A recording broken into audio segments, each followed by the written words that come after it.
He is not quite human, but he is definitely a torch. He's Marvel's first ever superhero, and you're going to learn all about him today on Comicology.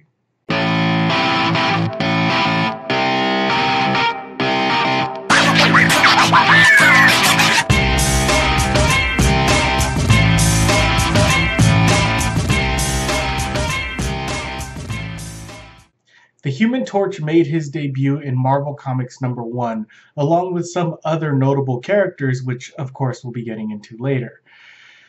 He was the first of his kind and more or less a landmark for the medium, a true Marvel hero in every sense. He set a trend in the industry with his flawed human demeanor and interesting backstory.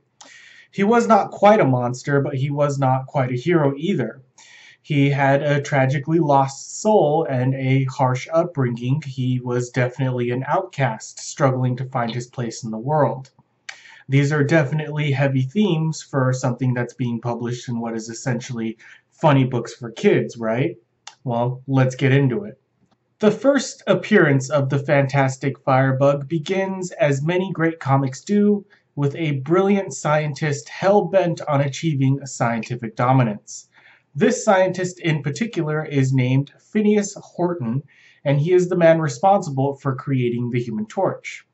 This man, here in this glass tube, he looks human, but is actually an android. This life form, which was created to be perfect by Horton himself, has one critical flaw. Whenever his skin comes in contact with air molecules, it combusts. For anybody who understands the modern Prometheus, you can see some parallels here. The Human Torch actually has a lot in common with Frankenstein. He is a scientific breakthrough that began as a noble idea and eventually turned into a horrific monster.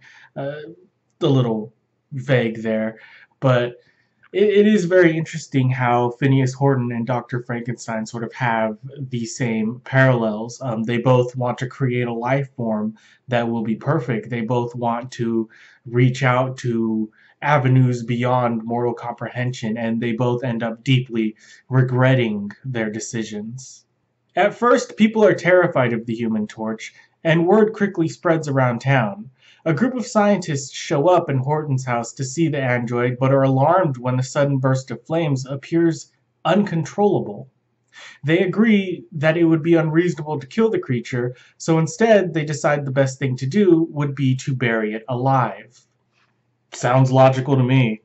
One night, however, the Human Torch gets a crack of air and explodes. Horton is alarmed by the sound of the explosion and rushes to the street to find the Human Torch is literally running down the block, setting everything on fire. Firefighters show up to put him out using some hoses, but it's no use. He is more or less an unstoppable force, and the water only serves to create smoke in which to cover his escape.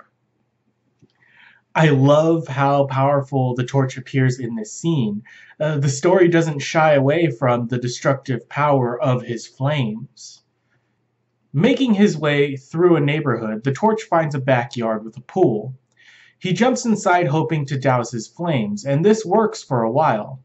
Except this turns out to be the home of a notorious gangster known as Sardo.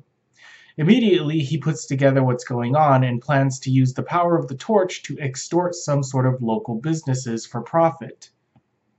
He sends his henchmen to collect on a series of warehouses, but they refuse to pay and send the henchmen away, disregarding his very demanding warnings. Sardo then takes the torch, who is still inside the pool, and moves him over to the warehouse. The Human Torch remarks that he thinks Sardo is trying to help him, until he shatters the torch's confined chamber, allowing him to combust inside of the warehouse. This is actually kind of a great plan, since the torch is already established as a public nuisance. Nobody would ever believe him if he claimed that he was being framed. But there's only one problem here. He's freaking the Human Torch, and he's going to freaking kill you because you've pissed him off. So then the warehouse is burning down, and the torch suddenly realizes, standing there like, wait a minute, this isn't right at all. Someone's trying to pull a fast one on me. He makes a grand leap out of the warehouse.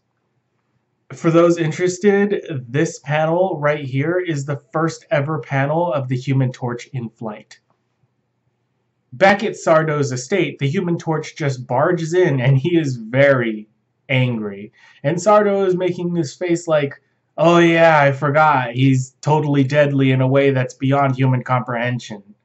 So in retaliation, the Torch burns his entire home to the ground. Sardo locks himself in a vault to protect himself, but the Torch just melts his way through. He tries to throw some nitro on the Torch to blow him up, but this miraculously actually serves to dull his flames. This cop here is like, oh nah, screw this noise, I'm getting my gun. So he shoots the Torch in the head, but the bullet melts when it touches his skin. I don't think that works physically, but whatever, it's a comic. The Torch goes on a rampage, destroying everything, and Sardo dies by his own hand. Well, actually, he dumps acid on the Torch, which causes an explosion, which kills him. His own hand. After all those shenanigans are over, the police take the Torch into custody. Fun fact, did you know that this is the first ever panel where the Human Torch produces a flame ball? The Torch is put on trial for his crimes, but the judge rules him as a victim of circumstance. He places the Torch under the care of Phineas Horton, who is more than happy to have his creation back, except now that he has seen what the Torch can do, he plans to make a fortune from him. The Torch doesn't like the idea of being used and makes one of the most important decisions of his life. He burns a hole through the roof and leaps his way to freedom, deciding once and for all that he will decide his own destiny. This comic is so good on so many levels. I can see why people clung to the character so easily and so readily. He plays into the trope of being a monster, as well because he's powerful and he's dangerous, and yet he is also so innocent and so inexperienced, and as explained, he is a victim of circumstance. It is we who are using him. You know, the Human Torch is basically an allegory for like the light of the gods descending from the heavens and being granted to humanity. And the story is all about us not really knowing what to do with that. He himself is meant to be perfect, but he is essentially a gift for mankind. And this is his curse, right? Because he's always going to be needed and wanted in that way. And he will always have to struggle to balance his own personal freedom with those responsibilities. And this power brings sort of like a chaos in his life. And this is an amazing theme, and we are going to see this throughout all of comic books, especially in the Marvel Universe with characters like Iron Man and Spider-Man and the Incredible Hulk. All these huge mainstream characters take inspiration from these themes and tropes. Anyway, that's going to do it for this episode of Comicology. Thank you so much for reading this comic with me. If you enjoyed our time together, then why not check out some of my other videos? There's plenty of them. You can subscribe to get all of those. And be sure to follow me on Facebook. You want to do that because I work on a lot of projects outside of YouTube, and you're going to want to know about those. And if you really want to help, maybe you want to consider becoming a patron of what I'm doing. Patrons are rewarded with exclusive content behind the scenes, as well as exclusive videos that you're not going to find on my YouTube channel. And it really helps me make these things a lot faster and put them out there for everyone to enjoy. But that's just for the real heroic nerds out there. Not everyone qualifies. Bye!